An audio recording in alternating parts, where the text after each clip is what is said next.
everyone, this is Paul from the Outdoor Adventure. Today I'm going to be building a high efficiency wood gasifier backpacking stove. There's many people that make them and sell them professionally, but they're very cheap and easy to make on your own and are a good alternative for longer trips or trips where there's an abundance of wood and you don't want to carry the extra fuel with you.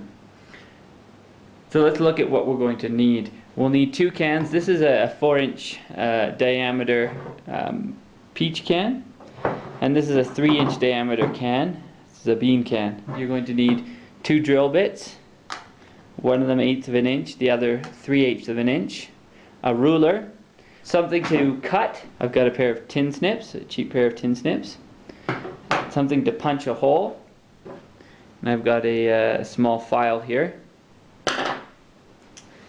And that's pretty much it besides a drill. Oh, and one thing more, of course, you're going to need a can opener. Let's start then with the larger can. Your first step is going to be using your can opener to take off the lid of the can. Now you want the rim attached to the lid, so that means that you're going to need to take your can opener and cut from the side. And that's going to leave your top rim intact, and you're going to need that because you're going to be placing and attaching the smaller can to this larger can. Here's an example of what the finished stove is without the exterior drill holes, and inside you've got this other can. Now when you've got your lid of your can detached, you're going to want to take this can and mark around the edge of it. Now as you can see here,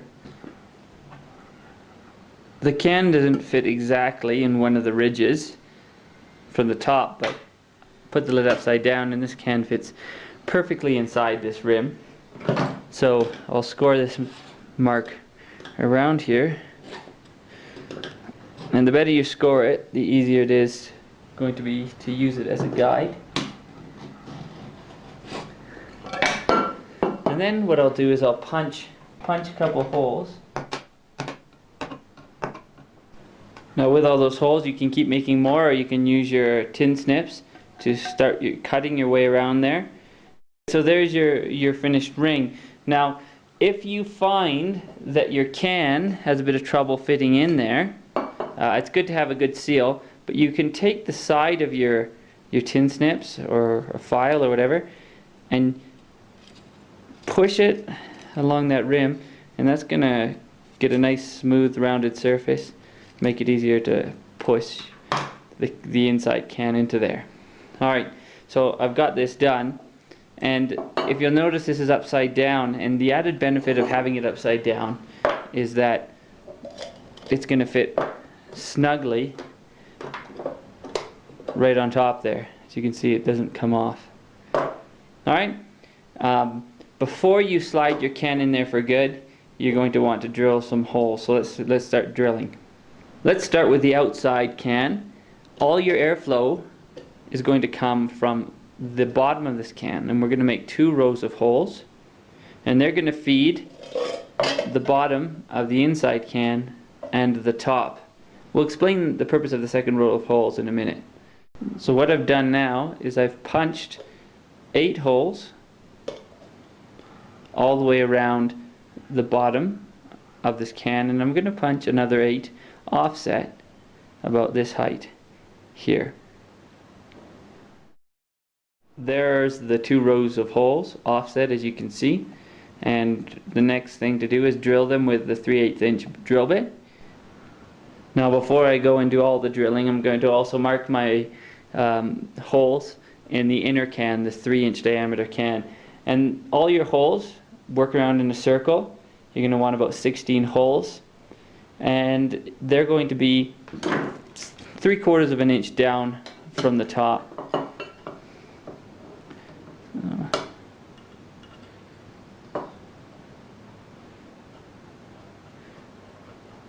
And again, evenly spaced. I find it easiest to start by working on the 4 extreme sides and then mark the holes halfway between each of those, and that'll give you 8, and then in between those again should give you 16. Finally, you'll want to drill the holes in the bottom of the 3-inch, the inner can. And what I've done on the other can is to make a concentric ring all the way around the outside and keep working your way in, and this is going to allow lots of airflow to come in the bottom. Unlike other fires, you're going to light the thing from the top, and all the airflow is going to come up from the bottom and the sides to keep it running. It's a nice easy design. Also on the sides you're going to need to drill a set of holes. I've got 8 here around the bottom, and then a second row of 4. Here we have the finished inner can. You've got this ring of jets here and these holes at the bottom, the larger 3/8 inch holes here. And I didn't actually even use the 1/8 inch bit for the sides. I just used this punch, this file that I have. For the bottom I used the 1/8 inch as well to make a series of holes.